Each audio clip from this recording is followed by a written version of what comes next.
ఉత్తరప్రదేశ్ ప్రయాగ్రాజ్లో కొనసాగుతున్న మహా కుంభమేళ ఆఖరి ఘట్టానికి చేరుకుంది. శివరాత్రి వేళ రాజస్నానాలతో మహా వేడుక పరిసమాప్తమవుతుంది. మహాశివరాత్రి కావడంతో భక్తులు లక్షలాదిగా తరలి వస్తున్నారు. భక్తుల రద్దీకి తగినట్లుగా అధికారులు ఏర్పాట్లు చేశారు. మన దేశం నుంచే కాకుండా విదేశాల నుంచి భక్తులు తరలి వస్తూ ఉండడంతో మహా కుంభమేళ రికార్డులు తిరగరాస్తుంది.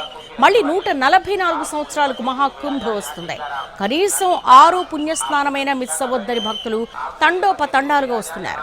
మహాకుంభమేళాలో ఇప్పటి వరకు 63 కోట్ల మందికి పైగా పుణ్యస్నానాలు ఆచరించారు.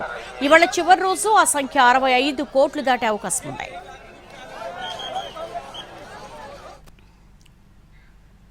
మహాకుంభమేళాలో 6 రాజస్నానాలుంటే ఇప్పటికీ 5 ముగిశాయి.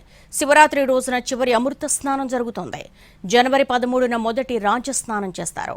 రెండోది మకర సంక్రాంతి రోజున పూర్తయింది. జనవరి 29న మౌని అమావాస్య రోజున 3వ రాజస్నానం జరిగింది. ఫిబ్రవరి 3న 4వ రాజస్నానం నిర్వహించారు. 5వ రాజస్నానం ఫిబ్రవరి 12న ముగిసింది. చివరి రాజస్నానం చేసేందుకు భక్తులు భారీగా తరలి వస్తున్నారు.